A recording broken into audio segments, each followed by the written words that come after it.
وقريصات بالزرارع بطريقة بسيطة جدا. إلا جربتوهم ما غاديش تستغناو عليهم. وقبل ما نبداو كيف ديما ما نساوش نصليو على النبي عليه افضل الصلاة والسلام. عندي 550 غرام ديال الدقيق الابيض الخاص بالحلويات. غادي نضيف ليه كيف ما شفتوا معايا نص ملعقة ديال الفاني. عندي النافع والزنجلان معلقة ونص تقريبا، بطبيعة الحال منقيين ومصهدين شي شوية. عندي خميرة الخبز، هاد الكمية كنوضعها في ربع ديال الكأس ديال الماء، وكنضيف ليها معلقة ديال السكر باش دغيا كتفاعل وكتعطيني نتيجة مزيانة في الخميرة. انا ضفت السكر والخميرة والحليب، 4 كأس. غادي نحتفظ به جانبا. غادي نوضع الملح، كأس إلا ربع ديال السكر سنيدة، بيضة كاملة، عندي خميرة كيماوية فقط نصف هنا. غادي نخلط اول حاجه بكأس ديال الحليب دافي، بطبيعه الحال كأس نتاع العنبه ما كيهش الحليب بزاف، فقط هاد الكأس وهداك الربع ديال الكأس اللي وضعت فيه خميره الخبز. اذا كنستمر على نفس الطريقه حتى كنجمع العجينه نتاعي. غادي نضيف تقريبا 3 حتى ل 4 المعالق ديال الزيت، لانني كنضيف الزبده في الاخير، فكيجيو رائعين صدقوني. الا جربتوهم بنفس الطريقه راه المقادير ديالهم مضبوطه، فقط تبعوا نفس المقادير اللي عطيتكم.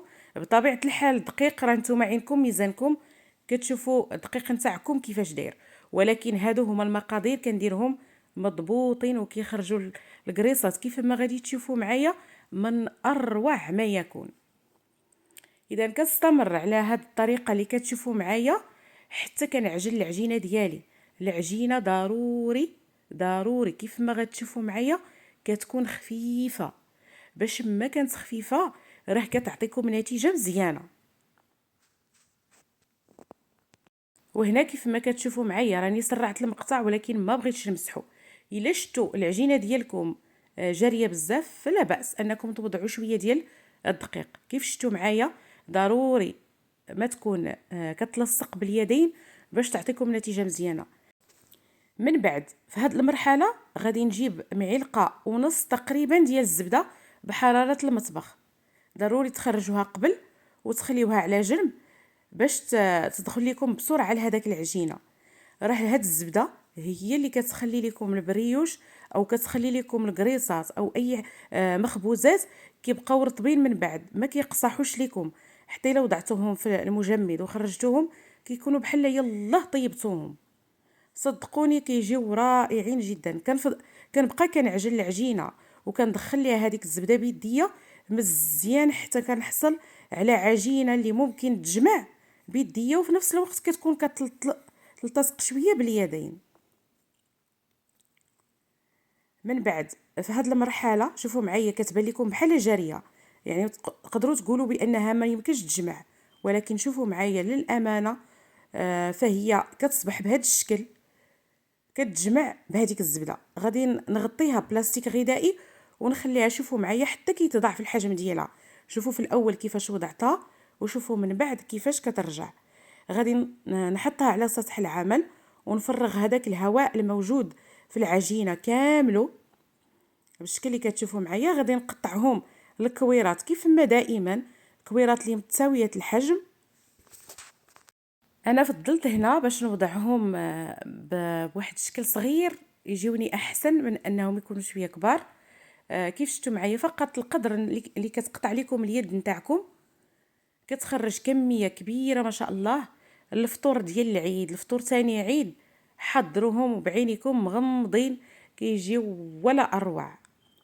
كنبقى بنفس الطريقه دائما. ضروري ما كتسقلوا العجينه ديالكم ضروري باش كتعطيكم هذيك اللمعه في البريوش وكيجيكم مهويين وزويونين. من بعد كنجيب اول وحده اللي سقلتها وكنطرقها بهذا الشكل. ضروري ما كتطرقوهم شويه لانهم باقي كيطلعوا. المهم هذا الدقيق نتاعي انا فهو كيطلع كيعطيني نتيجه مزيانه. نتوما كتختاروا الدقيق اللي بطبيعه الحال مناسب البريوش والحلويات اللي كيجي مزيان في المخبوزات.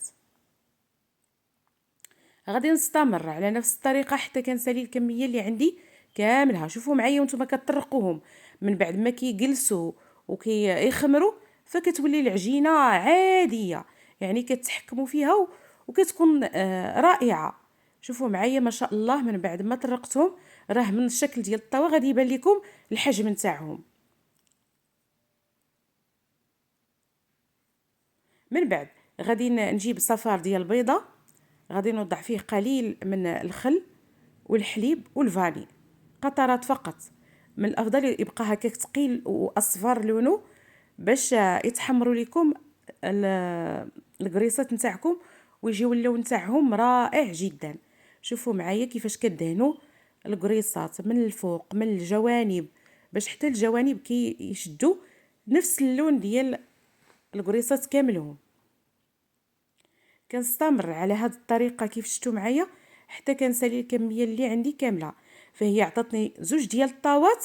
شوفوا معايا كل وحده فيها 8 والاخرى درت فيها 9 تقريبا، يعني هذه هما الكميه اللي عطاوني. من بعد ما كندهنهم الوجه نتاعهم الجوانب، غادي نزينهم بالقليل من الزنجلان او كيف ما كنقولوا السمسم. الا بقى لكم شويه البيض كتعاودوا دهنوهم، ما بقاش ليكم فكتحتفظوا بهم هكاك وكترشوهم بالزنجلان من الفوق وكتوضعوهم في نار اللي مشعوله من الفوق ومن الاسفل بجوج. كتخليوهم حتى كيتحمروا وكياخذوا هذا اللون الرائع. شوفوا معايا ما شاء الله كيفاش كيجيو هاد الكريسات. كل ما نوصف لكم فيهم ما غنعطيهمش حقهم الا الا جربتوهم. فاذا جربتوهم يعني للامانه غادي يخرجوا لكم بنفس الشكل. فقط تبعوا نفس المقادير وان شاء الله غادي ينجحوا معكم وغادي يعطيوكم احسن ممكن من هاد النتيجه. كيجيو هائلين مهويين من الداخل. انا غادي نفتح معكم واحده من الداخل باش تشوفوا ما شاء الله كيفاش كيجيو الكريسات، راه رائعين جدا.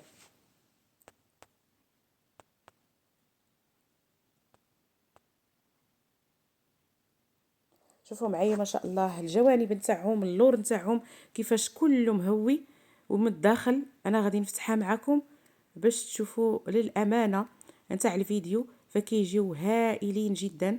شوفوا معايا ما شاء الله بحال القطن، بحال القطن هكذاك تتاكلوهم بحال القطن تماما. كيجيو رائعين مهويين وبهذاك النافع والزنجلان، فكيعطيهم واحد اللذه رائعه. حتى لهنا كنكون انهيت الفيديو ديال اليوم. شكرا لكم على حسن المشاهده ديالكم، شكرا على تعليقاتكم الرائعه، وشكرا على الحب اللي كيوصلني عبر الرسائل نتاعكم. مرحبا والف مرحبا بالناس اللي انضموا لقناتي. كنتمنى يعجبكم المحتوى وتجربوه. شكرا لكم وحتى نلقاكم في وصفه اخرى من وصفات البريوش الرائعه. انتظروني، مع السلامه.